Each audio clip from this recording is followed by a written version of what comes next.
Grabe, may mga tao talagang nasisilaw masyado sa kasikatan. Pati mabuting ugali hindi na kayang bilhin. Nakakabulag nga naman. Kasi yung mga taong akala mong mabuting tao ay napaka-plastic naman. Feeling din sikat. Ipinagpatuloy ni Danica ang kanyang ginagawa. Hindi niya pinansin ang pagpaparinig ni Vina dahil alam niya sa kanyang sarili na wala namang katotohanan ang mga pinagsasasabi nito. Hindi ko rin talaga alam na may mga tao rin talagang bulag. Nakikitang ibang tao pero hindi nakikitang sarili niya. Kaagad siyang lumingon sa kanyang manager nung marinig ang boses ito. Mukha na iimbiernan naman si Margaret sa pinagsasasabi ni Vina. Ako bang pinaparinggan mo? Galit na tanong ni Vina sa kanyang manager. Bakit Vina? Natatamaan ka ba? Nag-uusap lang kaming dalawa ng manager ko. Sabat niya rin. Kaya nga Miss Vina, nag-uusap lang naman kami. Alam mo naman libre maging mabait, yun ang ginagawa ng alaga ko. Lumingon siya sa babae. Women's empowerment ang topic natin dito. Hindi ako nandito para magulo o gumawa ng gulo, kaya sana yun din ang gawin mo. Kaagad na tumaas ang kilay ni Vina.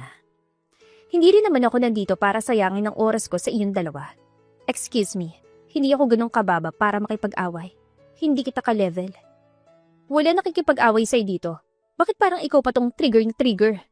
I'm not. Maraming sumusuporta sa akin kaya bakit ako maiinggit sa'yo? Isa ako sa kilalang model sa Pilipinas. You are nothing to me. Alam ko na hindi ka rin malinis. At kapag may kinasangkutan ka man, akong unang tatawa dahil sigurado na doon babagsak ang isang katulad mo. Inisasagot pa ni Vina. Bumalik ang tingin niya sa salamin at hindi na pinansin pa ang babae. Ayaw niyang sayangin ang kanyang oras para sa mga walang kwentang sinasabi nito. Katulad ng sinabi ng kanyang manager, madalas ay katunggali niya si Vina. Kilala din ito katulad niya, pero ang pinagkaiba lang nila ay madalas malink ito sa kung sinong lalaki. Habang siya malinis ang image niya, mayroon siyang pangalan na inaalagaan. Umalis na nga tayong dalawa. Tapos na rin naman ang interview mo. Ayokong patulan ng babae na yun kahit naiirita na ako sa mukha niya. Suwestyon ni Margaret. Ayokong patulan siya. Kung ikaw merong kailangan na image sa alagaan, ako wala. Kapag hindi ako nakapagpigil, baka ako makalaban niya. Bibigwasan ko kaya babae na yan. Mahina siya natawa. Baliw ka ba, Margaret? Kapag nakipag-away ka kay Vina, madadamay pa rin ako dahil ikaw manager ko. Baka sabihin pa ng iba na sinabi ko na patulan mo siya. Hindi ko na talaga matiis ang babae na yan eh. Balita ko kasi meron niya na chismis ngayon naka-blind item. Ikaw na naman ang pinagbubuntungan niya. Napailing na lamang siya. Napaka-chismosa mo talaga, Margaret. Hayaan mo na si Vina kung ano man ang issue niya, labas na tayo ron. Basta hindi tayo may issue. Umirap si Margaret. Basta ako, alam ko na kung sa issue lang, wala ka ng Danica. Hindi ako nahihirapan dahil ang bait mo na tao. Libre na nga lang maging mabait, hindi ko pa gagawin. Saan niya? Ginali niya ang tono ni Vina kanina. Nakangiting tumango si Margaret. Kaya talagang sayon-sayo ako eh. Sa industriya, pagiging mabait ang unang tinitignan ng tao. Dahil kahit gaano ka pa kasikat, hihilahin at hihilahin ka ng kasamaan. Kapag may nangyari sa akin, alam ko nang iisipin yun ni Dad. Ayoko na mag-alala siya dahil matanda na yun.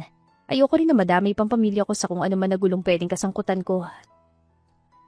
Madali na humusga mga tao. Isang panig lang ang pakinggan o makita, kaya ayaw niya magkaroon ng issue. Pagkatapos silang ayusin ang kanya mga gamit, nagpaalam na rin silang dalawa ni Margaret na aalis. Sa sumunod na araw ay tahimik ang kanyang buhay. Trabaho at bahay ang kanyang routine. Danica? Ano ito? Hindi mo ba alam kung anong skandal tong ginawa mo? My God, kung may fetish ka na pagsabay ng 3 lalaki, okay, I respect it. Inaantok siyang bumangon dahil sa galit na pambubulabog ni Margaret. Ano ba sinasabi mo? Sa tingin mo ba ganoon akong klaseng babae na kayang pagsabay ng 3? Tanong niya. Binuksan mo na ba ang cellphone mo? Kalat na kalat ngayon ang video mo, hindi lang basta video. Stress na stress ako, inalagaan natin ang image mo. Napahawak si Margaret sa kanyang ulo at hindi mapakali. Ano ba ang video? Frustrated niyang tanong pabalik. Nakaramdam siya ng matinding kaba at bumilis ang kabog ng kanyang puso. Natataranta niyang kinuha ang kanyang cellphone sa mesa para makita kung anong ibig sabihin ni Margaret. Napasinghap siya sa gulat. Nanginginig ang kanyang kamay habang pinapanood ang scandal video niya online. Pinagpiyastahan na yun ng mga tao, lalo na ng mga lalaki. Maraming reaksyon at comments laban sa kanya. Hindi ko alam kung bakit ako merong ganito. Hindi ko kilalang 3 lalaki niyan, lalong hindi ako makikipagtalik sa kanila. Hindi mapakali niyang sagot. Baka naman ayaw mo lang na sabihin sa akin, Danica. Umamin ka na kung totoo to para alam kong gagawin ko. Kalat na kalat na to ngayon sa anuman social media, lalo na dahil isa sa mga lalaki na kasama mo ay meron ng asawa. Hinahanap ka ng asawa. Nahihirapan din kami i-take down dahil hindi naman kami ganun kagaling, lalo na marami na silang copy. Hindi na uubos. Napasabunot siya sa kanyang buhok. Ilang beses ko na sinabi sa'yo na hindi ako yan. Hindi ko magagawa yan. Yun ang paniwalaan mo dahil kilala mo ako, Margaret. Sino kayang gagawa nito? Walang ibang gagawa niyan kundi ang tao na galit sa akin. Lahat gagawin niya para masira ang career na pinaghirapan ko. Hindi ko alam kung sino. Huwag ka muna lumabas dahil baka nakaabang na sa'yo mga reporters sa labas. Lalo na sa baba nung pumunta ako rito, marami na nakaabang. Pero gagawa ako ng paraan para makalipat ka dahil baka sugurin ka ng asawa na lalaking kasama mo. Hindi ko yan kilala pero sabi sa akin, mayor daw yan. Edited lang ang video na yan. Wala pa tayong ebidensya kung sinong totoo na gumawa nito. Hindi rin natin alam kung sinong totoo na nasa video. Baka si Vinang nasa video. Hula niya. Napahilamos lamang na mukha si Margaret. Ay, hindi natin alam. Sa ngayon, gagawan ko muna ng paraan kung paano ka makakaalis ng ligtas dito sa kondo mo. Siguro kailangan mo muna na magpahangin habang sariwa pang issue. Hindi ko alam kung saan ako pupunta. Pumunta ka muna sa probinsya namin. Hindi ka masyadong kilala ng mga tao doon dahil hindi naman sila ganun ka-active sa social media. Lalo na dahil walang maayos sa internet doon. Kailangan mo muna magpalamig kahit 1 buwan lang dahil kapag lumabas ka, baka kung sino lalaking hilahin ka sa labas. Naniniwala ka naman sa akin na hindi ko kayang gawin yan, Margaret, diba? Nakakasuka. Hindi ko yan kayang gawin. Huminga ng malalim si Margaret. I believe you. Pero sa ngayon, itong gagawin mo. Hanggang sa wala tayong ebidensya na hindi ikaw babae na nasa video. Masyadong mabilis para sa kanya ang lahat ng pangyayari. Dahil nung araw na yon, ay umalis siya para pumunta sa probinsya. Para tumakbo sa scandal video niya, wala siya mukhang ihaharap sa mga tao dahil hindi man siya iyon, pero walang maniniwala sa kanya. Paglabas si Danica ng maliit na bahay na tinutuluyan niya, kaagad niyang nilibot ang paningin. Ito ang unang araw niya sa probinsya. Nanlaki ang kanyang mga mata at napanganga noong makitang isang estranghero, ang kapitbahay niya na nagsasampay ng damit. Topless, magandang katawan na kumikintab dahil sa sinag ng araw. Sa tabi ng lalaki, mayroong bata na pinapanood ang ginagawa nito. Hello, bago ka rito? Ngayon lang kita nakita. Hindi naman ikaw nakatira sa tabi ng bahay namin. Napatalon siya nung marinig ang boses ng bata.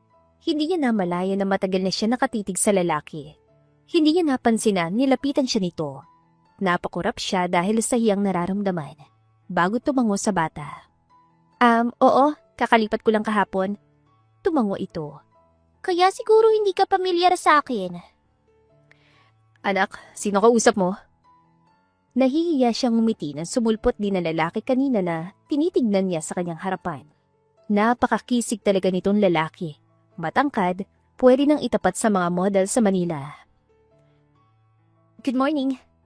Papa, may bago tayong kapitbahay. Hindi na yung pangit na si Aling Susan. Sumasakit na kasi ang mata ko kapag nakikita ko siya. Inaaway ako nun. Hindi naman siya maganda. Faith, hindi ba sinabi ko na sa'yo na tigilan mo ng pagkainis mo kay Aling Susan? Wala na yung tao, ang bata-bata mo pa para magalit sa kanya. At isa pa, kahit ayaw mo sa kanya, hindi naman maganda na pagsalitaan mo siya na masama. Paalala ng lalaki sa bata. Nakakatuwa naman ang anak mo. Sabat niya sa mag-ama. Pasensya ka na, madaldal kasi talaga si Faith. Hindi niya kayang kontrolin ang lumalabas sa bibig niya. Siya nga pala, welcome sa barangay namin. Ako nga pala si Greg, at ito naman ang anak ko si Faith. Gumiti siya bago tinanggap ang nakalahat na kamay ng lalaki. Hindi niya alam bakit siya nadismaya kung meron na itong anak. Nice to meet you, Greg. Bati niya. Alam mo, ang ganda-ganda mo. Mabuti naman dahil gusto mong tumira dito sa amin. Anong pangalan mo? Gusto mo bang tawagin kitang tita? Masigla muling tanong ng bata. Nahihiyang binuhat ni Greg si Faith. Pasensya ka na talaga sa anak ko Ayos lang kung anong gusto mong itawag sa akin. Ikaw ang bahala. Pwede naman na tita or ate kung anong gusto mo. Pwede bang mama na lang? Wala pa akong mama Pwede bang ikaw na lang? Hiling nito. Gulat siyang tumingin sa lalaki. Napakamot naman ito sa batok. Pwede naman, sagot niya. Huwag mo na lang intindihin si Faith kung ano na talagang dinadaldal niyan. Umiling siya habang tumatawa. Hindi, ayos lang sa akin. Oo naman, pwede mo ako maging mommy. Pero baka magalit ang totoo mo na mommy. Wala nang tunay niyang ina. Saad na lalaki. Kaagad tumungo si Faith bilang pagsang-ayon sa sinabi ng lalaki. Nakaramdam din siya ng kaunting hiya. Tama po yan, Mama Danica. Wala nang totoong mama kaya ikaw na lang ang mama ko. Wala na siya, bata pa lang ako. Gusto po kitang mas makilala pa. Parang mayroong humahaplos na mainit na palad sa kanyang puso dahil sa sinabi nito.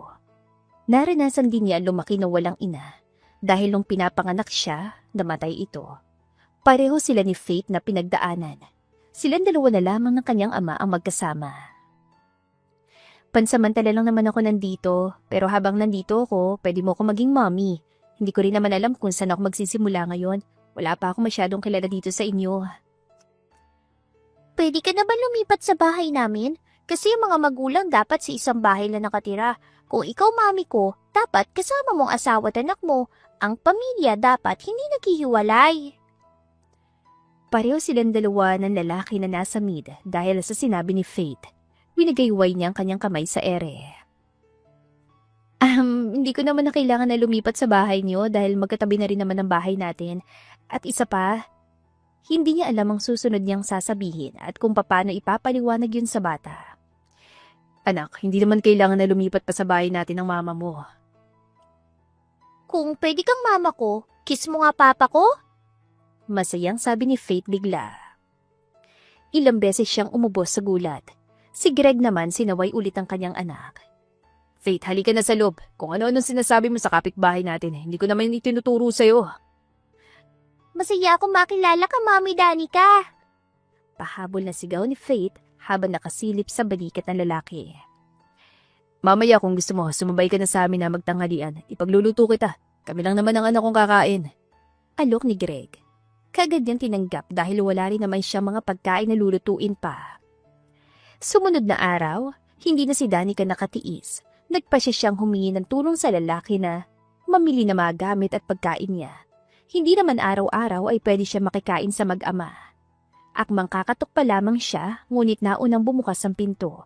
Pareho silang dalawa na lalaki na nagulat sa isa't isa. Danica, anong ginagawa mo rito? Bala ko sanang puntahan ka. Nauutal niyang tanong. May gagawin ka ba ngayon? Papa, sinong kausap mo? Sumulpot si Faith sa tabi ng kanyang ama. Noong nakitang siyang kausap na lalaki, kaagad na tumakbo ito palapit at yumakap sa kanyang hita. Balak namin na magsimbang dalawa ni Faith sa bayan. Pagkatapos, ihatid ko siya sa classmate niya. Pwede ba akong sumama sa inyo?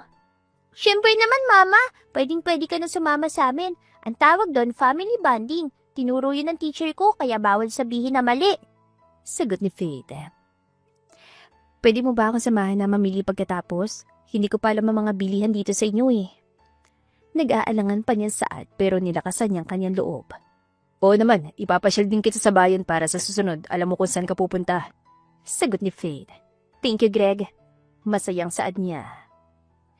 Masaya siya bumalik sa tinutuluyan niyang bahay para magbihis at ihanda ang kanyang sarili. Sa kabilang banda, nagkatinginan ng mag-ama habang pinapanood ang pagbalik ng babae sa tinutuluyan nitong bahay. Palihim siya napangiti habang pinagmamasdan ito. Papa, galingan mo mamaya Dapat ma-impress mo si Mama. Dapat ipakita mo sa kanya na magaling ka sa mga gulay sa ganong paraan. May ilab na ang babae. Parang mas matanda sa atin kung magsalita ka. Ginulo niya ang buhok ng anak. Napabusangot ito. Palitan mo na po ang damit mo kasi dapat pogi ka. Dahil sa sinabi ni Faith, tumingin tuloy si Greg sa buong suot niya. Bakit? Hindi ba ako pogi sa suot ko? Nagtatampong tanong niya sa kanyang anak. Papa, ang ibig kong sabihin, dapat yung maganda kasi kasama mo si Mama Danica. Yung paborito mo na polo yung suot mo. Maganda yun. Anak, hindi naman kami magdiditin, Danica. Ang pupuntahan namin palengke. Paliwanag niya. Papa, sige na, magpalit ka na. Makinig ka po sa akin. Napakamot siya sa kanyang batok. Mukhang baliktad. Parang siya naging anak sa kanilang dalawa ni Faith. Sa huli, para hindi na ito magreklamo, nagpalit siya ng paborito niyang polo. Noong bumalik si Danica, kaagad na kumindat sa kanya si Faith. Nakaitim na pantalon ng babae at maroon na damit. Talagang bumagi pa sa suot niyang polo. Hindi na rin pala mali na sumunod sa kanyang anak. Ginamit nilang kanya sasakyan patungo sa simbahan. Pagkatapos na magsimba, hinatid na niya si Faith sa bahay ng kaklase nito. Silang dalawa naman ni Danica ay pumunta na sa palengke.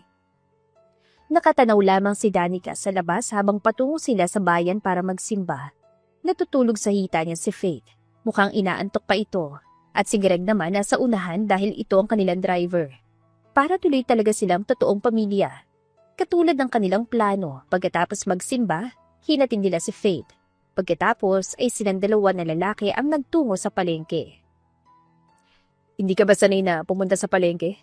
Puna ni Greg. Mahigpit ang pagkakahawak niya sa braso ng lalaki. Panay din ang iwas niya sa tao na makakasalamuhan nila. Hindi naman kasi ako namamalengke. Unang beses ko ngayon. Sa Maynila kasi madalas sa hypermarket ako mamili ng mga kailangan ko. Minsan naman nagpapamili ako ng mga kailangan ko. Wala mga mall dito sa amin. Mas murang bilihin ng iba at mismo sila pa nagtatanim. Halos nandito rin ang mga kailangan mo. Paliwanag ni Greg. Hindi kasi ako madalas nasa labas. Ano bang trabaho mo sa Maynila? Curious na tanong pa ng lalaki. Natahimik siya at hindi agad nakasagot. Hindi naman ganun kasikat ang trabaho ko pero legal naman. Natawa ito. Bakit parang kailangan ko na magduda sa mga sinasabi mo? Bumusangot siya. Mukha ba ako masamang tao? Sa mukhang ito talaga, Greg? Wala naman akong sinasabi na masama kang tao. Pero sa totoo lang, lahat naman kayang gumawa ng masama, pangit man o maganda. Huwag kang mag-alala, malinis ang konsensya ko. Hindi ko kayang gumawa ng masama. Sagot niya. Napailing na lamang si Greg. Napanguso pa siya dahil mukha pa siyang hindi nagsasabi ng totoo. Sir Greg, sino itong kasama mo? Girlfriend mo ba siya? Bati ng tindera. Nagkatinginan silang dalawa na lalaki. Pagkatapos, agad siyang umiling sa tindera. Hindi ko siya girlfriend, Aling Belen. Kaibigan ko. Sagot ni Greg. Nako, akala ko naman nobya mo. Siya kasing unang babae na nakita ko na kasama mo. Pero ang ganda niya, mukha siyang isang modelo. Napangiwi siya sa sabi ng babaeng tindera. Ang totoo ay public figure din naman talaga siya, minsan ay model din kaya hindi ito nagkamali. Hindi naman po, sagot niya. Pagbilan mo na lang kami ng mga paninda mo, Aling Belen. Marami ang kukunin ni Danica. Ilabas mo ng mga magagandang klase mo riyan. Kapag kuwan saan ni Greg. Oo naman, sige pumili na kayo. Sariwat presko pa ang mga paninda ko, ang nagtitinda lang ang hindi. May dagdag na ito, Aling Belen. Matagal na ako nandito palagi sa ibili. Saan pa ni Greg? May pera naman ako. Dapat bayaran natin kung ano yung kukunin natin. Justice for small vendors. Hindi niya mapigilan saan. Tumaas ang kilay na lalaki. Hindi ka talaga sanay sa palengke, no? Bakit? Wala namang mali sa sinabi ko, di ba? Totoo naman, di ba? Tayo pa nga dapat ang nagbibigay sa kanila. Matanda na si Aling Belen. Isipin mo na lang na pambili niya ng gamot at pagkain na nakukuha niya sa pagtitinda. Katwiran niya. Wala akong sinabi na mali ang sinabi mo. Napakamot na lalaki sa batok niya. Pumili ka na, si Aling Belen ang bahala sa mga bibilin mo. Taga Manila ka ba, miss? Tanong na matanda. Walang pagdadalawang isip siyang tumango. Taga Maynila ang Aling Belen, hayaan niyo na po. Si Greg nang sumagot para sa kanya. Kumunot ang noon niya. Bakit? May mali ba? Wala naman napansin lang siguro ni Aling Belen na mukhang hindi ka sanay na bumili sa palengke. Pero ayos na, dahil nandito naman ako. Ako na bahala sa'yo. Dapat kapag nag-asawa ka, magaling ka mamili. Nagulat pa siya nung kumindat ito. Ikaw naman ang asawa ko, mukha namang magaling. Sagot niya. Asawa mo nga pala ako. Asawa. Nilingon niya si Greg dahil mukha pa ito namamangha na tawagin niya itong asawa. Pinagpatuloy niya ang pagpili ng mga gulay. Marunong naman siyang pumili ng sariwa. Marami nang binili niya dahil malayo ang bayan. Sayang ang pamasahe. Pagkatapos sa gulay, dumiretso naman sila sa bilihan ng mga gamit. Malapit nang dumilim noong matapos sila. Pagod na pagod siya sa buong araw na ginawa nila. Malaki ang pasasalamat niya dahil sinamahan siya ni Greg. Masaya na makasama mag-ama habang tumatagal din ay mas nakakasabay siya sa pamumuhay sa probinsya. Maaga siya na gumigising para magluto, pero hindi pa man niya nagagawa ay narinig na niya ang boses si Faith na tinatawag siya mula sa labas ng bahay. Mama Danica? Mama! Faith, ang aga mo naman. Bungad yan ang buksan ng pinto. Mama, wala kaming pasok ngayon holiday kasi. Gusto mo ba sumama sa amin ni Papa na mag-jogging? Doon lamang napagtanto ni Danica na kaya pala nakabihis si Faith at nakasapatos. Sandali lang, magbibihis lang ako. Nasaan palang Papa mo? Inaayos pa niyan sarili niya. Alam ko kasi yan si Papa. Marami ang nagkakagusto sa kanya dito sa amin. Kaya ayaw ko siya lumalabas sa pangit. Ha? Natatawa niyang tanong. Hindi naman mukhang pangit ang Papa mo. Gwapo naman siya. Lumaking bigla ang ngiti ni Faith. Huli ka! Ibig sabihin para sa'yo gwapo si Papa? Sabi ko na nga ba, gwapo naman talaga ang Papa ko. Namumulang kanyang pisngi na umiling siya. Ha? Wala naman ako sinasabing ganun ah. Mama Danica, huwag ka na magsinungaling. Alam mo bang masama magsinungaling? Alam ko naman na pogi para sa yung Papa ko. Pwede mo naman na sabihin sa akin, sikreto lang nating dalawa. Napabungis ito. Mas lalo siya nakaramdam ng hiya. Dito ka na nga na bata ka, magpapalit lang ako ng damit. Iniwan niya si Faith na tinutupok ng hiya ang buong pisngi niya. Pabilis lamang siya nagpalit. Paglabas niya ng kanyang kwarto, ay nakita niya mag-ama na naghihintay sa kanya. Ayun na pala si Mama! Sigaw ni Danica. Kanina niya pa ba ako hinihintay? Hindi naman, kadarating ko lang din. Kanina pa kasi akong kinukulit ni Faith kaya nagmadali na rin ako. Sagot ni Greg. Tinignan niya ang suot ni Greg. Bagay na bagay talaga sa maganda nitong katawan kahit na anong suot nito. Kahit wala itong suot, bagay din. Papa, hindi mo lang ba sasabihin ang ganda ni Mama sa suot niya? Sabi pa naman niya sa'yo kanina na ang gwapo-gwapo mo raw. Biglang saad ni Faith. Nanlaki ang mga mata niya, lalo na nung may ngiti na tinignan siya ni Greg. Gusto niyang hilingin na lumunin na siya ng lupa dahil sa hiyang nararamdaman. Hindi yun ang ibig kong sabihin, Greg. Sinabi kasi ni Faith na hindi yun na ituloy ang kanyang sinasabi dahil nangangapa siya ng tamang salita. Hindi, ayos lang. Tama naman ang sinabi ni Faith. Maganda ka ngayon. Papa, ano ba yan? Para ka pong lantang gulay. Hindi man lang kinilig si Mama Danica sa sinabi mo. Dapat yung pogi. Nakabusangot na komento ni Faith. Hindi na kailangan na ka ba, Faith? Tara na, umalis na tayo. Hinawakan niyang kamay ng bata at nauna nang umalis. Sumunod naman sa kanila likuran si Greg. Pero totoo naman na maganda ka talaga, Danica. Pahabol na sabi ni Greg. Binilisan niya ang paglalakad para itago ang kanyang namumulang pisngi sa lalaki. Lalo na kay Faith dahil baka mas lalo siya nitong tuksuhin. Habang tumatagal ang pananatili niya sa probinsya, mas nagiging sanay siya. Mas nakasundo at nakilala niya mag-ama. Minsan ay ginagawa niya rin ang gawain bilang isang ina para kay Faith. Alam mo, hanga ako sa'yo. Kasi kahit mag-isa ka, maayos mo na palaki sa Faith. Lumaki siya na mabait at bibong bata. Sanay din siya makipagsalamuha sa mga tao kaya marami siya nagiging kaibigan. Ayoko talaga siya lumaking pasaway na bata. Kaya habang bata pa siya, gusto ko na matuto na siya. Ngayon nga mas nakikinig pa siya sa'yo kaysa sa akin. Natatawang sagot ni Greg. Siyempre, nakikinig talaga siya sa nanay. Pagyabang pa niya. Nang dumating ka sa buhay namin, mas naging masaya si Faith. Kahit ako, masaya ako na nandito ka. Lumingon siya kay Greg at napatitig dito. Ginagawa ko lang naman yung kaya kong gawin. Nanlaki ang mga mata niya nung abutin ni Greg ang kanyang kamay. Nakatitig ito sa kanya. Hindi ka lang naman naging ina kay Faith. Aba nandito ka, para na rin ako nagkaroon ng asawa. Totoo ba? Nakangiti niyang tanong. Habang nandito rin naman ako, nagkaroon ako ng pamilya. Nagkaroon ako ng asawa.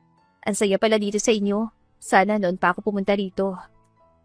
May bala ka bang bumalik sa Maynila? Hindi siya agad nakasagot dahil hindi niya pa alam kung babalik pa ba talaga siya.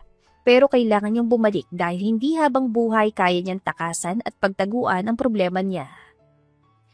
Akmang sasagot na sana siya ngunit natigilan nung marinig ang matinis sa sigaw ni Faith. Mama, Papa, magkahawak ang kamay nyo? Kinikilig nitong tanong. Bibitawan niya na sanang kamay ni Greg, ngunit mas pinagsaniko pa nito ang kamay nilang dalawa. Kaibang init ang palad dito ang hatid sa kanyang buong sistema.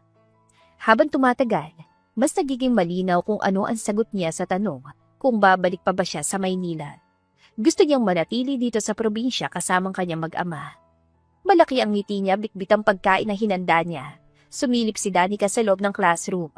Nagulat siya nung saktong lumingon din si Greg at magtamang kanilang paningin. Kinausap nito ang kanyang klase bago lumabas at lumapit sa kanya. Anong ginagawa mo dito, Danica? Nagdala lang ako ng pagkain mo. Dumaan lang ako kasi pupunta ako sa palengke ngayon. Bibili ako ng mga kailangan ko sa bahay. Thank you. Sir Greg, totoo ba na asawa mo si Ma'am Danica? Sabi kasi sa amin ni Faith, dumating ng mama niya. Tanong ng isa sa babaeng estudyante ni Greg. Automatikong binitiwan niya ang kamay na lalaki dahil sa awkwardness sa nararamdaman. Pinagkalat na ba sa inyo ni Faith na mayroon na akong asawa? Hindi lang niya lang pinagkalat, Sir Greg. Lahat na po kasi namin alam. Hindi ba po, Sir Greg, palagi naman kayong dalawa na magkasama ni Ma'am Danica? Minsan nakikita ko rin kayong sabay na umuwi, sabay na kumain. Hindi ba ganun na mag-asawa? Sir Greg, ayaw na akong iatid ni ate dahil may asawa ka na raw. Nakabustangot sa ating isang batang lalaki. Sir Greg, kiss mo na si Ma'am Danica kung mahal mo siya. Kuwelang biro naman ang isa pang estudyante ni Greg. Ilan lamang sa maraming sinasabi ng mga bata para sa kanila. Hindi niya alam na marami na pala ang chismis tungkol sa kanilang dalawa. Pero isa sa gusto niyang malaman kung mahal ba siya na lalaki tulad ng nararamdaman niya para dito. Nanlaki ang mga mata niya nung halikan siya ni Greg sa kanyang pisngi. Dahil doon, kaagad na nagsigawan ang mga bata. Bakit mo ko hinalikan? Nauutal niyang tanong sa lalaki. Kasi mahal kita. Nakatitig sa mga mata niyang sagot ni Greg. Baka mawalan pa ito ng trabaho. Sir Greg, sana po kahit nandito na si Ma'am Danica, huwag ka na tumigil sa pagtuturo sa amin. Bakit naman ako titigil sa pagtuturo sa inyo? Tanong ni Greg. Mas importante pong pamilya kaysa sa trabaho. Pero importante rin naman ang trabaho para sa ating mga pamilya. Huwag kayong mag-alala, hindi ako titigil sa pagtuturo. Paluwanag ni Greg. Pwede ko rin kayo naturuan. Pwede kayong pumunta sa bahay ko sa linggo. Suwestiyon niya. Sir Greg, pwede mo ba kami ipagluto kapag pumunta kami sa bahay ni Ma'am Danica? Tumingin siya kay Greg nung umakbay ito sa kanya. Oo naman, kapag tinuturuan kayo ng asawa ko, pwede ko kayo na ipagluto. Masayang-masaya ang mga bata.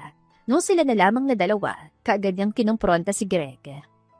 Bakit mo sinabi sa kanila na asawa mo ko? Hindi naman yung totoo. Mas maganda kung nilinaw mo na sa kanila. Ikaw ang ina ni Faith. Gusto mo ba ako maging single?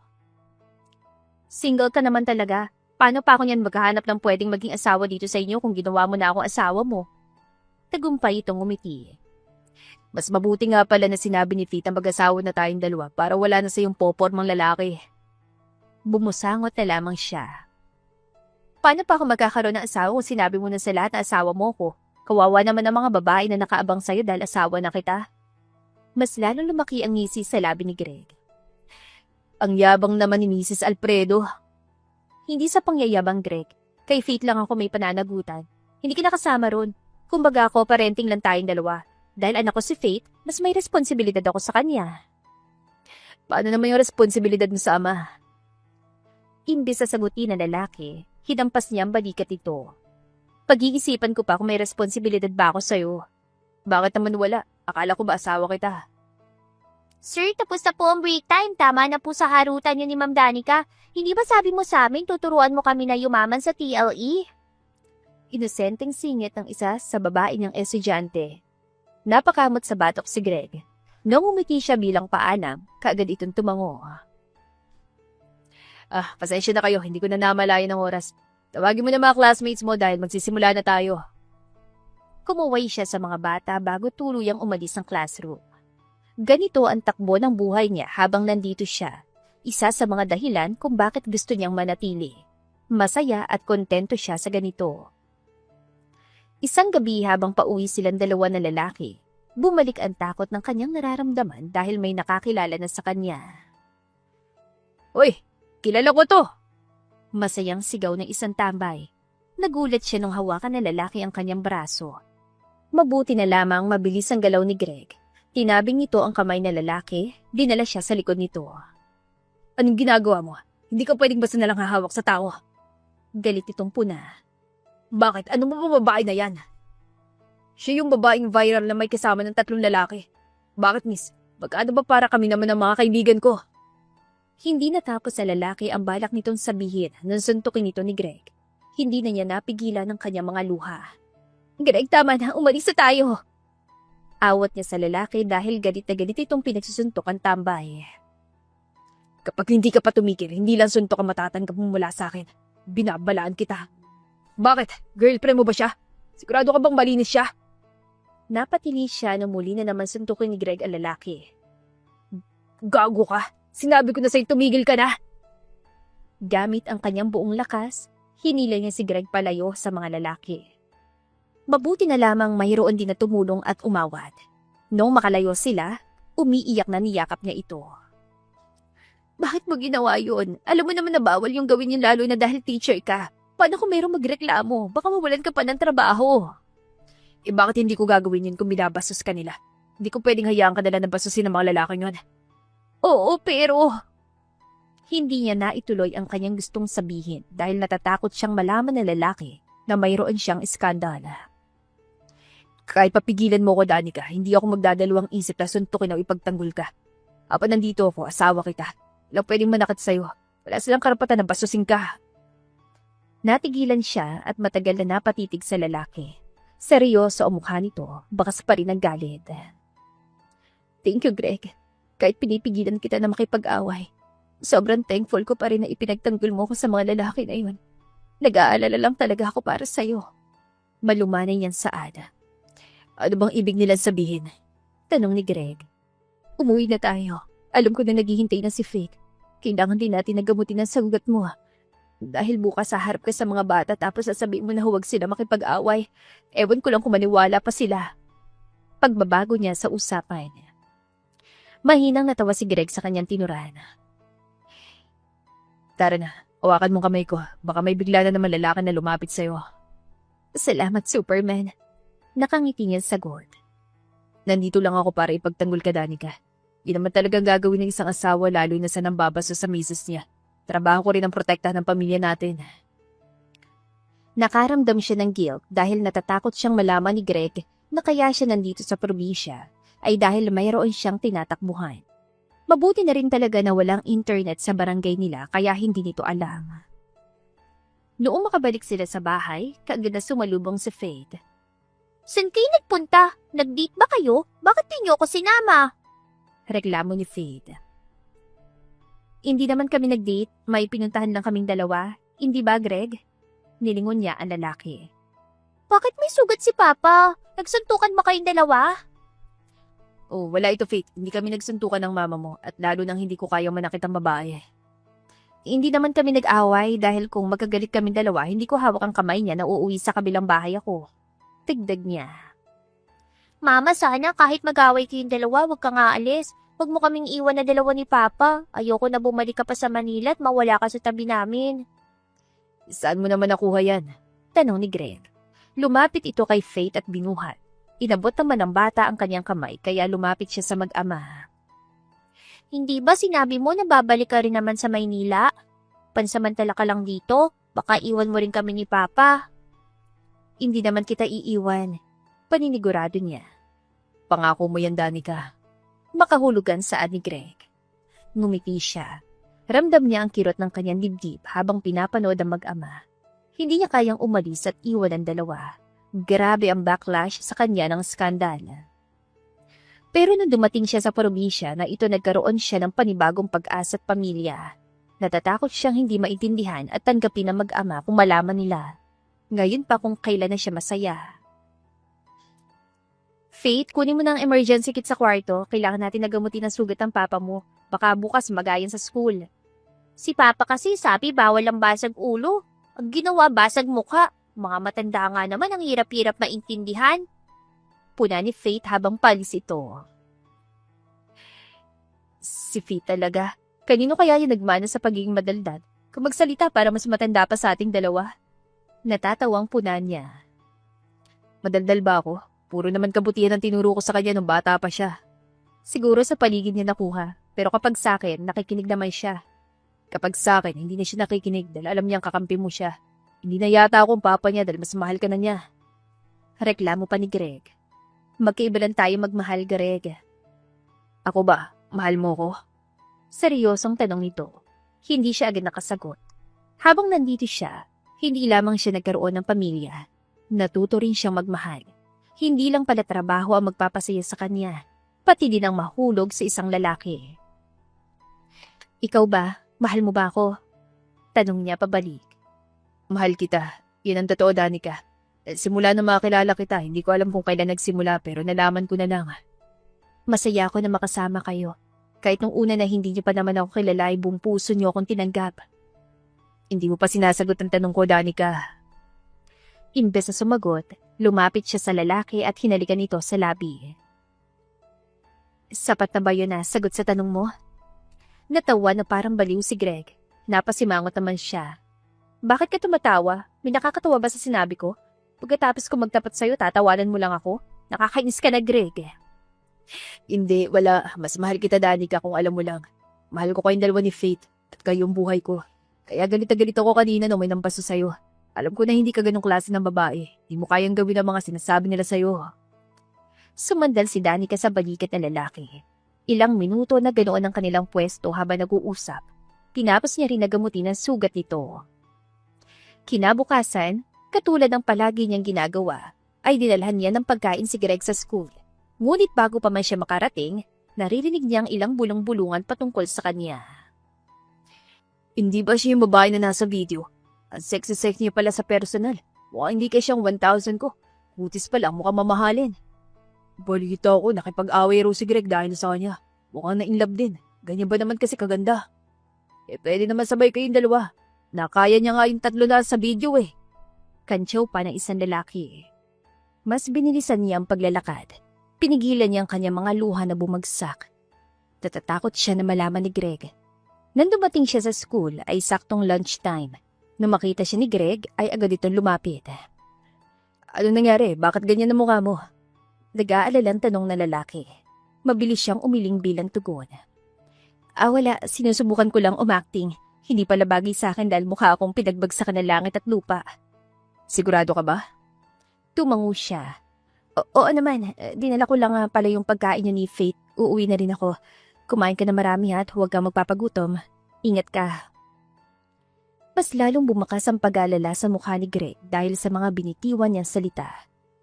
Bakit mo sinasabi yan na parang aalis ka? Wala. Hindi ko rin maintindihan ang sarili ko. Siguro masaya lang ako. Siya nga pala may gagawin pa ako. Uuwi na ako. Muna na ako sa'yo. Paalam niya. Hindi na niya hinintay pa na sumagot si Greg. Kinuha niyang kanyang gamit at nagmadaling umalis. Habang pauwi siya, mas lalong lumala ang bulong-bulungan tungkol sa kanya. Hindi lang mga lalaki na pinagpapantasyahan siya, pati rin mga babae na galit na pinag-uusapan siya. Malanding babae, pokpok, kabit, mga agaw, at higit sa lahat, desperada.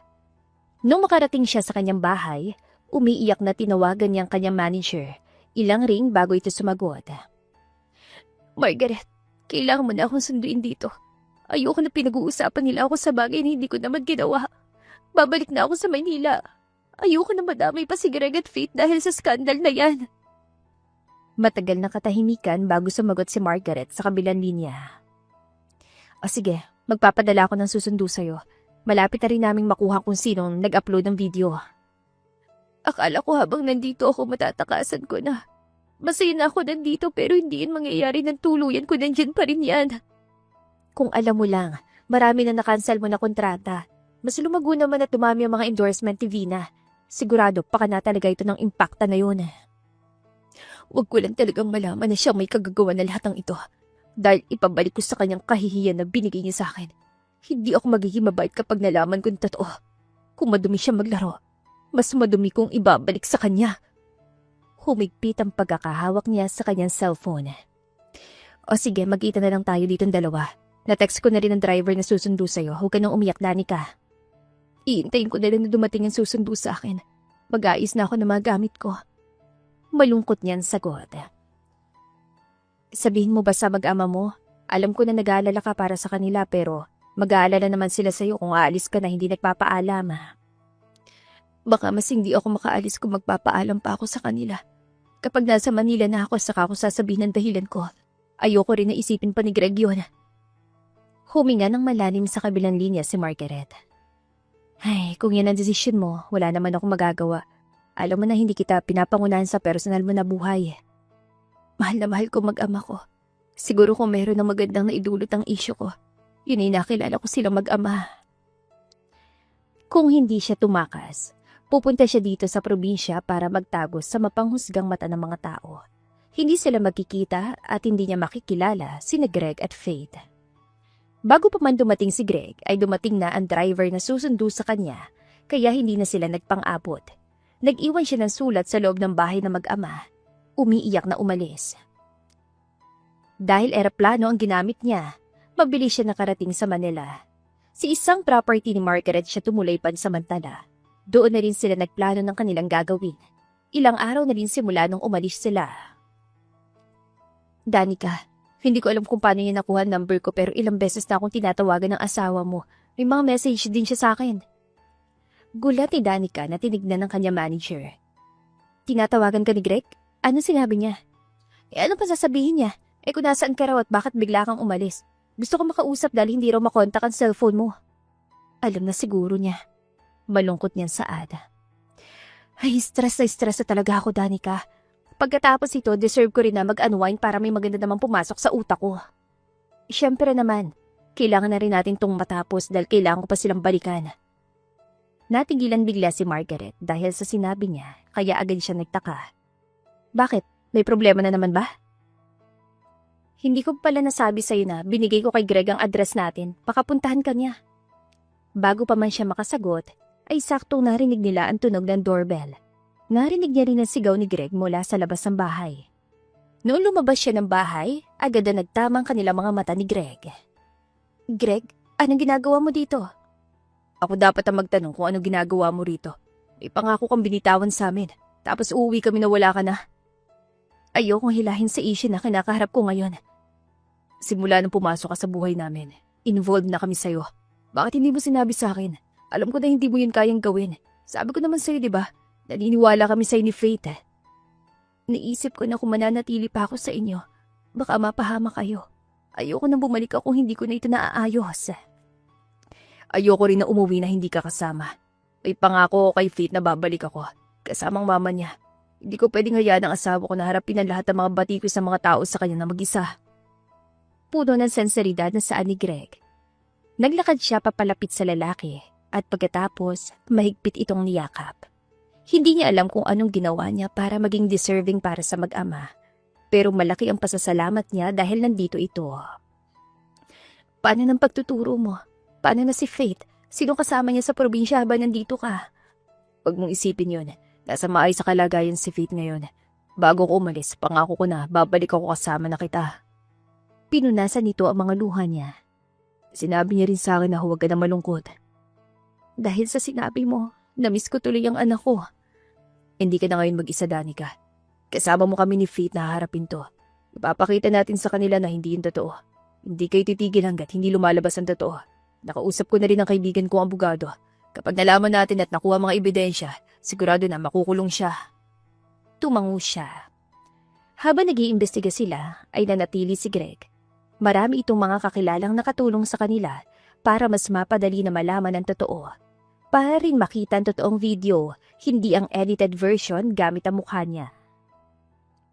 Ay, kung alam mo lang talaga, Danica, ilang beses akong sinugod ang asawa ni Mr. Jordan. Sabi niya, ilabas daw kita. Stress na kwento ni Margaret. Galit na galit siya sa akin. Paano pa kaya kung malaman niya kung sino totoong kabit ng asawa niya? Bakit kasi hindi niya nalang tanungin ang asawa niya? Question pa ni Margaret. Walang lalaki na aamin sa kasalanan ginawa niya. Sabihin pa kung sino ang kabit niya. Sabat ni Greg. Pareho silang tumingin sa lalaki. Tama nga naman ang sinabi nito. Wala talagang lalaki na aaminin na may kabit. Minsan nga kahit harap-harapan ng ebidensya, nagsisinungaling pa rin. Ewan ko rin kasi kay Mr. Jordan. Nasa asawa na niyan lahat. Matalino, masipag, at maganda pa. Hindi ko alam kung anong meron sa babae niya bakit ipinagpalit niya. Hindi naman pala pinagpalit dahil pinagsabay niya. Ma'am, nakuha ko na totoong video. Sigaw ng kinuha nila na magaling sa computer. Mabilis silang tatlo na lumapit sa lalaki. Nanlaki ang mga mata niya nang makita ang pamilyar na mukha ng babae na nasa video. Si Vina. Si Vina ang totoong nasa video. Galit niyan sa Ada. Sabi ko na nga ba, hindi talaga titigil ang babae na yon. Noon palang makulunan dugo niya sa'yo eh. Kung nawala ka sa showbiz, marami dito akong kukuha sa kanya. Nanggigigil na sabi ni Margareta. Hindi lang niya ginamit ang video para sirain ang career mo. Ginamit din yung video para pagtakpan ng mga ginagawa niya. Sad pa ni Greg. Nakuha ko na rin ang IP address at buong detalye kung sino nag-upload ng video. Pwede niyo itong gamitin bilang ebidensya laban sa kanya. Imporma pa ng lalaki. Ngayon na alam na niyan totoo, hindi na siya mapipigilan na bumawi. Pumunta si Margaret sa police station para mag-report.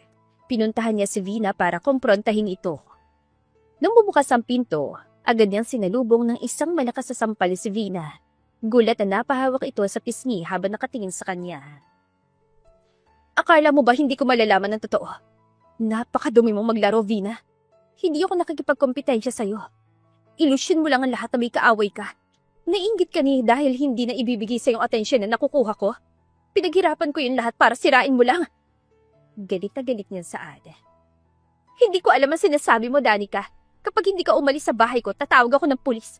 Umalis ka na. Trespassing ang ginagawa mo. Sige, tumawag ka ng pulis. Tignan natin kung sino sa ating dalawang dadalhin nila sa presinto. Dahil alam ko na hindi ako yon. Ikaw ang mabubulok sa kulungan. Hamon niya. Hindi ako natatakot sa'yo dahil hindi ko alam ang sinasabi mo. Sarkastiko siya natawa. Talaga? Hindi mo alam? Ano gusto mo sabihin sa akin pagkatapos kung malaman na hindi totoo na ikaw nag-upload ng video? Ang IP address mo nasa video. Nagbayad ka ng babae at pinaayos yun na magmukhang ako. Hindi ba ikaw naman talagang totoong kabit sa ating dalawa? Dahil kahit kailan, hindi ako nakiapit sa may asawa. Hindi ako kabit! Malakas yan sigaw. Talaga? Kahit paano sabihin mo, hindi na ako maniniwala. Wala nang maniniwala sa'yo, Vina. Alam na ng lahat kung anong klaseng babae ka. Galit na sumugod si Vina palapit sa kanya. Ang kapal na mukha mo para sirain ako. Ikaw naman talaga naiinggit sa akin dahil masikat ako sa'yo. Hindi ako naiinggit sa kung anong meron ka. Ikaw lang. Hindi ko alam kung anong ginawa ko sa'yo para sirain mo ko. Una sa lahat, kung ano man na meron ako, pinaghirapan ko yun. Ito na huling beses. Hindi ko hayaan na magtagumpay ka. Pagkatapos ng sinabi niya, sunod-sunod na pumasok ang mga pulis na nakaabang sa labas ng bahay. Malakas sa sumigaw at nagwawala ito habang pinupusasan ng mga pulis. Walang hiya ka, Daddy ka! Mabait akong tao pero pinilit mo ko maging masama. Sabi niya. Napatras siya nang dumating ang asawa ng isa sa mga lalaki na nasa video, ang asawa ni Mr. Jordan. Nakasunod ito sa babae pero hindi nito kayang pigilan ng asawa. Pinapanood niya kung paano nito sampalin at sugurin si Vina. Wag mo akong pigilan, Jordan. Kulang na lang may sugurin akong ibang babae dahil sa'yo. Kulang na lang sirain mo ang buhay ng ibang tao para pagtakpan kung gaano ka kakating babae. Masarap bang asawa ko? Ma'am, kumalma po kayo. Hindi ako kakalma. Ilang buwan hindi ako makatulog na maayos. Ikaw lang palang kabitang asawa ko. Puro tungkol sa women's empowerment ang sinasabi mo sa media pero ikaw hindi mo ginagawa sa sarili mo. Alam mong may pamilya na siya pero ginusto mo pa rin. Rhea, tumigil ka na! Awat na lalaki sa asawa nito. Humarap ang babae sa lalaki. Isa ka rin! Pinangako mo sa akin na ako lang pero sa likod ko may babae ka na. Ito nang huling beses sa sasaktan mo ko, Jordan. Hindi ako papayag na buhay mo lulukohin mo ko. Sa akin ang mga anak natin. Isipin mo kung anong pinagpalit mo para sa babae na yan. Sigaw ng babae sa asawa nito bago ito galit na umalis. Habang pinapanood niyang magkagulo ang lahat, halo-halo ang kanyang nararamdaman. Malaki ang pasalamat niya na lumabas na rin ang totoo. Pero naawa din siya sa mga buhay na nasira dahil sa selos at kapasukan ni Vina. Ma'am, dadali na po namin siya sa presinto. Magkita na lang po tayo roon. Imporma sa kanya ng pulis. Napalingon siya nang mayroong humawak sa kanyang baywang. Doon niya nakita si Greg. Malaki ang ngiti nito. Sa wakas, lumabas na rin ang totoo. Lumabas na rin na isa ka mabuting tao. Dahil ayoko na iniisip nila na ganun kang klaseng babae. Alam ko na may babalikan ka pa pagkatapos ito. Maraming tao na naniniwala sa'yo. Nakangiting saan ni Greg. Hindi ko alam. Matagal ko nang iniisip kung babalik pa ba ako. Pagkatapos ng lahat ng nangyari, marami ako natutunan. Marami ako na-realize. Para sa akin, hindi naman talaga ito ang gusto ko. Gusto ko nang tumigil sa showbiz. Bumakas ang gulat sa mukha ni Greg dahil sa kanyang sinabi. Bakit? Alam ko na mahal mong trabaho mo. Kasi may iba na akong gusto. Gusto ko na sumama sa isa probinsya. Gusto ko na kasama pamilya ko. Dahil alam ko na naghihintay doon ang anak natin. Nagulat siya na makita niyang biglang tumulo ang luha ni Greg. Hoy, bakit ka umiiyak? May sinabi ba akong masama? Gulat niyang tanong. Danica, salamat sa pagpili mo sa amin ng anak natin. Pero kung magpapatuloy ka sa showbiz, susuportahan ka naming dalawa. Hindi mo kailangang mamili. Buo ng pasya ko. Matagal ko na rin na pinag-isipan kung itutuloy ko pa bang career ko o hindi na. Dahil na rin sa nangyari. Kung yan ang gusto mo, hindi ka rin namin mapipigilan ni Faith. Basta lagi mong tatandaan na nakasuporta kami sa'yo. Lumipas pang 1 buwan bago tuluyan na kulong at nahatulan si Venus sa kasalanan na ginawa niya. Umuwi na rin si Greg sa probinsya dahil may trabaho pa ito. Ngayon araw ay balak niyang bumalik. Huwag mo akong makakalimutan, Danica, ha? Kahit pa naman pipiliin mo na mamuhay ng pribado, baka lang naman magbagong isip mo na dito pa rin ako. Nakakainis ka. Alam mo na ikaw ang pinakapaborito ko. Umiiyak na saad ni Margaret. Natatawang niyakap niya na mahigpit ang babae. Naging isang mabuting manager si Margaret sa kanya. Malapit na ito sa puso niya. Ano ka ba? Hindi po kita makakalimutan. Alam mo naman na malaki na itulong mo sa akin para maging successful ako. Buong buhay kita napapasalamatan dahil doon. Kapag pinakasalan ka ni Sir Greg, imbitahan mo ko. Alam ko na mahal ka nung tao. Kapag nagkaanak ka, kunin mo rin ako na ninang ng anak mo, ha, para kumari tayong dalawa. Ang daming bili natin. Pero oo naman, babalitaan kita. Hindi ko alam kung may plano na si Greg na pakasalan ako. Naku, alam ko na hindi lang yun plano. Baka nga pinaghahandaan na niya. Hindi ko alam na sa probinsya namin mo pala mahahanap ang love life mo. Kung alam ko lang talaga, sana matagal na tayo nagbakasyon doon. Para naman kung nakilala ko na maaga si Greg ay may nahanap ka rin na para sa'yo. Namumula na hinampas si Margaret ang kanyang braso. Sige na, umalis ka na. Matanda lang ako sa'yo na 5 taon na, grabe ka na sa'kin. Pakiramdam ko tuloy ay gurang na ako. 30 titas pa lang to, no? See you next time, Margaret. Huling sinabi niya bago siya tuluyang umalis. Noong makarating siya sa probinsya, kaagad siyang sinalubong ni Greg. Kaagad niya itong niyakap na mahigpit. Bakit hindi mo kasama si Faith? Wala namang pasok ngayong araw. Nagtatampo ba siya sa akin kaya hindi niya ako sinundo? Tanong niya sa lalaki. Sa bahay na lang daw siya maghihintay. Miss na miss ko na siya. Magkahawak ng kamay silang dalawa. Nung makarating sa bahay nila, nauna na siya sa lalaki. Napasinghap siya at nanlaki ang mga mata nung pagbukas niya ng pinto, mayroong sumabog na konfeti. Welcome home, Mama Danica! Sigaw yon ni Faith. Naluluha na tinignan niya ito na malaki ang ngiti at mayroong hawak na cake. Lahat ng tao nakangiti sa kanya. Maraming tao ang nasa loob. Wow! Naiiyak niyan saad. Mama, blow mo na yung candle mo, dali! Marami tayong bisita ngayon. Tumulong ako sa pagluluto ng fried chicken. Welcome home po! Thank you, anak. Hindi ko akalain na meron pala kayong ganito na pinagandaan. Pinunasan ni Danica ang kanyang mga luha. Binaba niyang kanyang mukha ng kaunti para makapantay ang cake na hawak-hawak ni Faith. Mama, wish muna! Pinikit niya mga mata para humingi. Na sana ay mabuhay siya ng tahimik at pasaya kasama sila Greg at Faith. Sana ay nasa mabuting kalagayan ng kanyang ama na malayo sa piling niya. Pagkatapos ay nakangiti niyang hinipan ng kandila. Nung buksan niya mga mata, ganoon na lamang ang gulat niya nang hindi na makita si Faith. Pagkus si Greg iyon na may hawak na isang magandang singsing, nakaluhod sa harapan niya. Greg, tawag niya sa pangalan na lalaki. Mas lalo lamang na naging masagana ang luha niya. Lalo na nung nilibot niya ang paningin sa mga taong nanood sa kanila. Nakita niyang kanyang ama na nakangiti, hawak ang kamay ni Faith. Nandito rin si Margaret at ang mga taong mahalaga sa kanya. Danica, Matagal na kitang gustong tanungin ito pero hindi umayon ng tandaan. Ay kailangan ka na iusin na alam ko na malaking parte na ng buhay mo. Nagpaalam pa ako sa dad mo, una kong kinuhang kamay mo sa kanya. Malaking bahagi ka sa akin, sa buhay namin dalawa ni Faith. Salamat dahil pinili mo kami na makasama. Habang pinapakinggan ang mga sinasabi ni Greg, mas lalong lumakas ang kanyang pag-iyak. Will you be my Mrs. Alfredo and spend the rest of your life with me?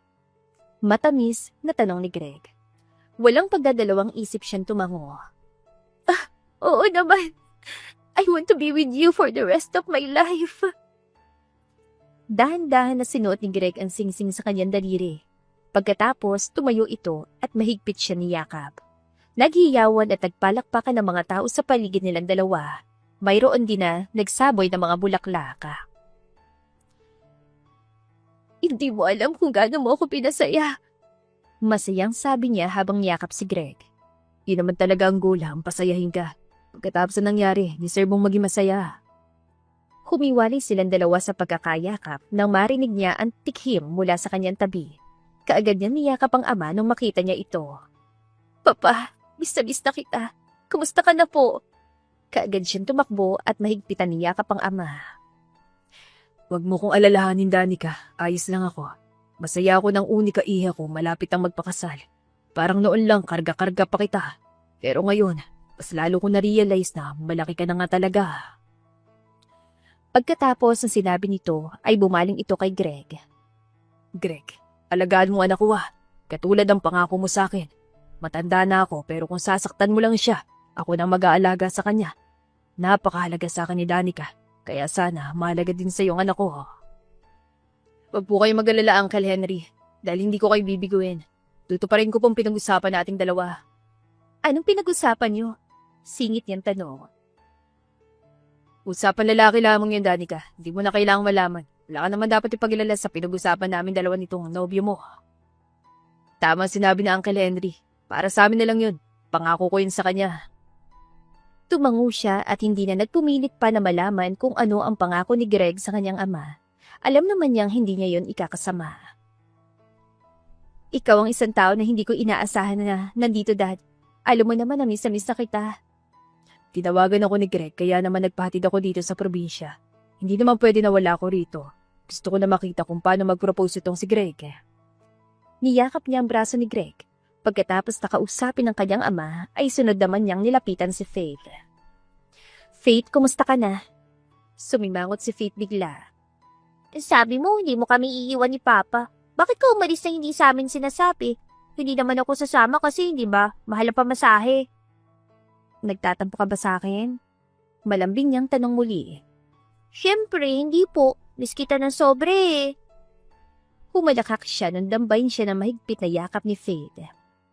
Mahal na mahal po kita, Mami Danica. Huwag mo na po kaming iiwan ulit. Hindi ko na ulit gagawin yon. Pangako sa'yo na hindi na ako aalis.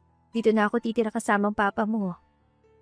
Hindi ka na talaga pwedeng umalis, Mami. Nagustuhan mo ba yung hinanda namin para sa'yo? Marami kaming handa. Tapos sabi ko kay Papa na ako ang bibili ng cake para sa'yo. Kainin po natin yun mamaya. Talaga? Akala ko ba ayaw mo yung nabawasan dahil pambili mo yun ng cellphone mo? Tuwan-tuwan sabi niya. Para sa'yo po, binawasan ko. Pwede naman ako na mag-ipon na lang ulit ng pera para sa cellphone ko. Pero kapag napasaya kita, masaya na rin ako. Hindi niya napigilan ng sarili na yakapin si Faith. Hinalikan niya ang pisngi nito ng ilang ulit. Kaya mahal na mahal niya ang bata dahil sa pagmamahal na ibinigay nito para sa kanya. Mami Danica, huwag kang mag-alala dahil may tagahugas po tayo ngayon. Hagik-hik nitong saad bigla. Kumunot ang noon niya sa pagtataka. Anong ibig mong sabihin? Hinawakan ni Faith ang kamay niya at hindi lang siya patungo sa kusina. Doon niya nakita ang mga lalaking nakasuntukan ni Greg. Nakasuot ang mga ito ng apron. Nung makita siya ng isang lalaki, malaki ang ngiti nitong bumati. Nandito ka na pala, Ma'am Danica. May kailangan ba kayo? Anong ginagawa niyo dito? Naguguluhan pa rin niyang tanong. Mama, nagpresenta sila na maghuhugas ng mga pinggan dahil sa ginawa nila noon. Nung una, ayaw silang tanggapin ni Papa. Pero okay na ngayon. Paliwanag ni Faith. Totoong sinabi niya, Ma'am Danica. Pasensya na sa mga sinabi ko noon. Ang bilis kita na hinusgahan dahil sa napanood ko. Nahihiyan saad na lalaki. Tama, Ma'am Danica. May babae rin akong kapatid at ayoko na nababasa siya. Napag-isip-isip ko yung ginawa ko kaya gusto namin na bumawi. Kung dito ka titira, ayaw naman namin na habang lalabas ka matatakot ka sa amin. Kung hindi man sa amin, sa ibang lalaki na taga rito. Dagdag pa ni isang lalaki na nakasuot ng Barbie na apron ni Fade. Kapag may nambasa sa'yo, kaming bahala sa kanila. Hindi na namin ulitin yun. Kaya boys, huwag niyo na talagang gagawin yun ulit. Ipapasunto ko kayo sa papa ko. Saad pa ni Fade. Ngumiti naman siya sa tatlong lalaki. Nagsitanguan ng mga ito. At least, alam niya na hindi na yung mauulit at mababawasan ng mga siraulong lalaki sa mundo. Mas tumatak sa kanyang isipan ang sinabi ng pangalawang lalaki na ayaw niyang sa kapatid niya mangyari ang ginagawa niya. Kahit sino naman siguro na kapatid ayaw yun na mangyari. Pagkatapos ng salo-salo, naiwan silang tatlo. Gusto niya pa sanang manatili ang kanyang ama para mas matagal niya itong makasama. Ngunit may kailangan itong gawin kaya sumabay na ito kay Margaret sa pag-alis.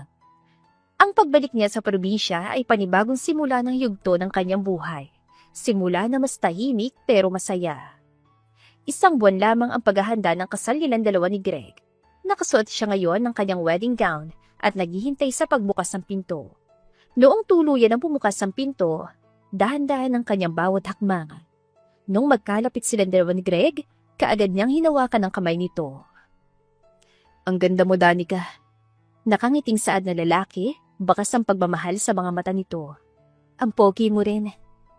Sa kalagitnaan ng kasal, natigilan silang lahat ng mahiroong sumigaw. Itigil ang kasal! Buntis ako! Dumagundong ang sigaw ng babae sa loob ng simbahan.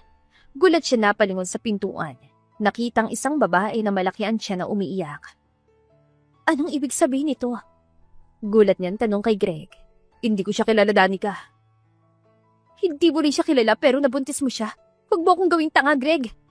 Galit niyan tanong. Galit na iniwan niya si Greg. Naglakad siya palapit sa babae na umiiyak. Humabol naman ang binata sa kanya. Maging ang mga bisita nila ay lumapit na rin. Miss, kung sino ka man, alam ko na hindi ka girlfriend ng papa ko. Galit na tanong ni Fade. May pangako ka sa akin, Greg. Galit na sigaw ng kanyang ama. Nagkagulo na talaga ang lahat. Gulong-gulong isipan niya, ngunit nangingibabaw ang sakit. Mahal ko si Gio! Umiiyak pa saan nito. Para siya nabunutan ng tinik nang hindi marinig ang pangalan ni Greg. Hindi siya si Gio. Miss, hindi ako Gio. Greg ang pangalan ko. Sabi ni Greg. Naramdaman niya ang paghawak ng kamay ni Greg sa kanyang braso. Miss, sino bang nagsabi sa'yo ng boyfriend mo ikakasal ngayon? Pasensya na. Gulong-gulo na talaga ako kaya pumunta ako dito sa simbahan. Sabi ng kaibigan niya na ikakasal na daw si Gio. Umiiyak pa nitong sagot. Hindi ako ikakasal sa boyfriend mo. Wala siya dito. Iyon ang tanging salita na lumabas sa kanyang bibig. Kung sino man ang boyfriend mo, sana hindi niya pinaparamdam ito sa'yo kung totoong mahal ka niya. Dahil kahit ako, ayokong sumugod sa kasal ng iba na umiyak si Danica. Mahal na mahal ko siya. Saad ni Greg. Diyos ko naman ate, nakaka-stress ka po. Saad pa ni Fade. Pakasalan mo pa ba ako ulit? Kinakabahan na tanong ni Greg. Dahan-dahan siyang tumungo. I'm sorry. Hindi mo kailangang humingi ng tawad sa akin. Naiintindihan ko. Kahit ako nagulat na may nabuntis ako. Sana ikaw yun. Saad ni Greg. Dahil sa sinabi ng lalaki, ay mahina siyang natawa. Ituloy natin ang kasal. Father, tuloy daw po ang kasal. Sigaw ni Greg. Napailing na lamang siya dahil ikakasal na lang sila ni Greg. Nagkaroon ng parang aberya. Natuloy ang seremonya ng kanilang kasal. At sa wakas, ganap na silang mag-asawa ni Greg. Nagkaaberya man sa una. Napapikit siya na maglapat ang kanilang mga labi sa unang pagkakataon.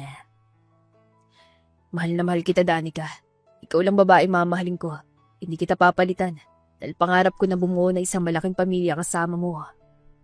Mahigpit ang niyakap niya si Greg sabay ng hiyawan ng mga tao at pagbubunyi ng kanyang puso. Masaya na siya.